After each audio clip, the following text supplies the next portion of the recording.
Thanks for clicking. My name is Mark Mitchell. I'm a mortgage broker here in London, Ontario. With the Canadian election just a few weeks away and the Liberal Party and Prime Minister Justin Trudeau sinking in the polls, it looks like we may be in for a Conservative government.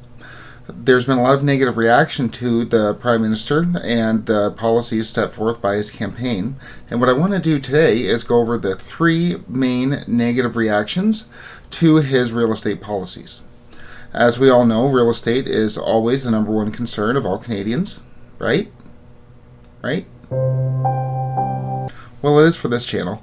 We're obviously blaming Trudeau's sinking in the polls and Erin O'Toole's surging on the real estate priorities put forth by the Prime Minister. But what I want to do is go through the top three concerns being raised by experts on the promises put forward by the Trudeau government. Clearly, real estate is a big concern right now, if not the main concern, but clearly a big concern for a lot of voters out there, including first-time homebuyers and homeowners. I will have another update out this Thursday as the Bank of Canada is set to release its interest rate policy. It's widely expected that they're going to keep rates the same, especially with recent GDP data, but we'll have an update on that. Also, Thursday night is the English-speaking debate, so if their real estate is mentioned, and I'm assuming it will be, we will have a video out on the reactions of that soon thereafter. Click like and subscribe to get those updates, but for now, let's get into the reactions on Trudeau's real estate promises.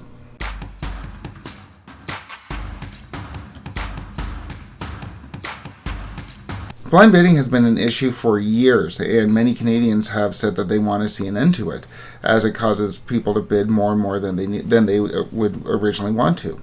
With that said, when Liberal spokesperson Brooke Simpson came out and said that the Liberal Party planned on amending the criminal code to ban blind bidding, well, that's when the big negative reactions started.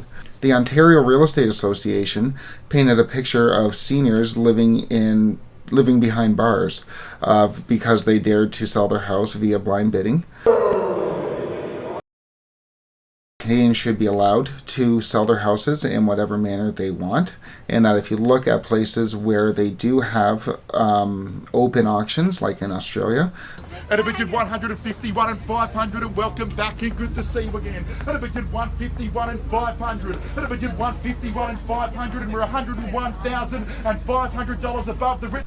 The board noted that these places overwhelmingly want to have these type of auctions because they think that they get more money.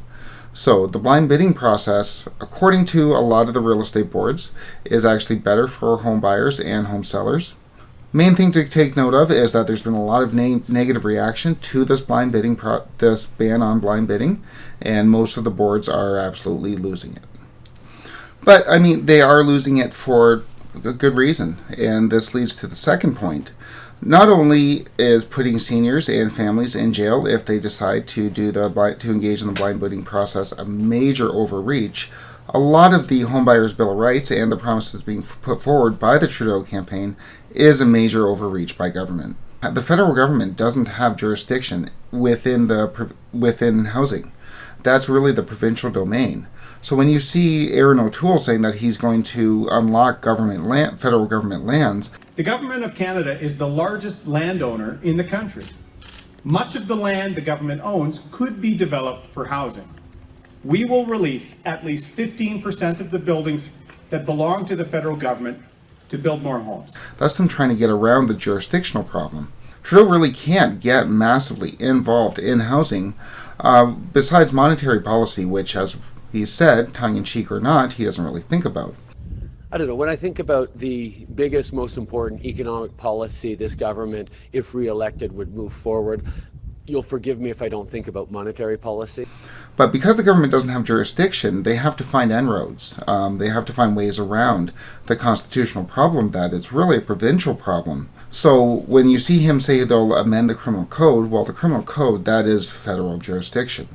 But a lot of the other stuff that they want to do, including the end of blind bidding, without leaving it criminal, is in fact government overreach. They just don't have the powers to do that under our Constitution. That's a recurring theme in Canadian politics, where we have national problems or a nationwide problem, and the federal government is the only ones with the money to do anything about it. But our Constitution makes it a provincial problem. So we always have that sort of tension between the provinces and the feds. With that said, some of the experts are also noting that the government shouldn't get involved even if it wanted to.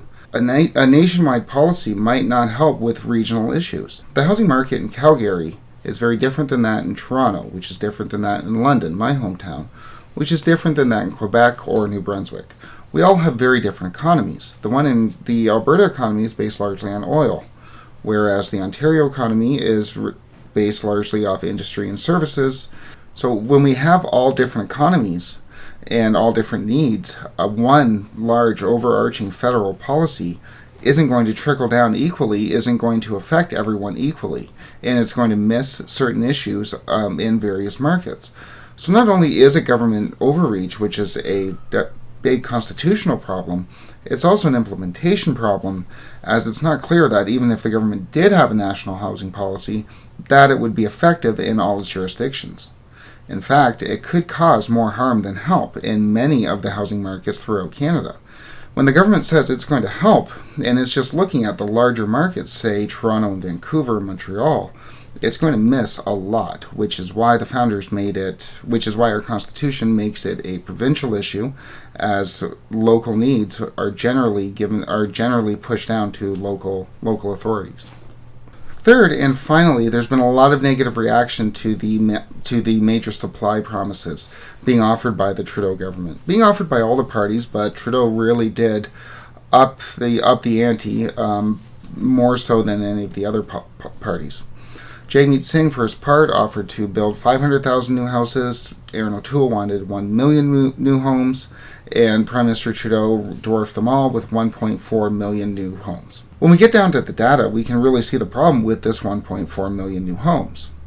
As noted by Paul Taylor, CEO of Mortgage Professionals Canada, right now we're doing about 200,000 new homes per year. With Trudeau's promise, we're committing to an additional 600,000 homes over the next 4 years. And when I say additional, I mean, when he says additional, he means 600,000 more than were already being done. So that's an extra 150,000 new homes across each year for 4 years to be able to hit that 1.4 million target. This is at a time when the government's already been having problems opening up supply. So when Trudeau says that he's going to do 1.4 million, when some of his own programs that he's implemented have barely been able to hit 20,000, that raises concerns to the extent to which he's actually being genuine when he's making this promise for 1.4 million. Combined with this fact that Canada's inflation target for 2023 is 400,000, and we're only committing for 150,000 more units per year. Well, those numbers don't add up. How are we going to fix the supply problem when doing an extra 150,000 per year when we're netting an extra need for an extra 250,000 per year? Trudeau's numbers don't add up, and it doesn't even seem like it would be doable if they did add up, because he's fallen well short of previous housing promises. And this is where the main and final concern of the Trudeau government comes into play, vis-a-vis real estate and housing policy. They've had years now to fix the housing policy, to fix our affordability crisis, and although, yes, definitely they did have other things on their plate, this crisis did emerge during the Trudeau government. They've said that they are going to do a lot for housing over the past few years. They touted that first-time homebuyer incentive, the co-ownership incentive, so where the government owns 5% of your house because they match it. They match your 5%. They touted that for the last year and a half when nobody actually wanted it, and very few people, no one I've talked to, actually used it. So one of the biggest criticisms being levied at the Trudeau government, and I think this is definitely fair, is that they're saying they're going to fix a housing crisis that emerged under their watch. I think it's definitely a valid criticism, and I do think that at least somewhat, although COVID also has a huge part to do with it, but I think that the affordability crisis and the ridiculousness of some of the promises being offered vis-a-vis real estate is going to hurt them at the polls. With that said, there's still 2 weeks away. We have the debate coming in a few days, which can make or break a campaign. We'll have updates on that debate on this channel. Click that like and subscribe button to get those updates, and thanks for watching.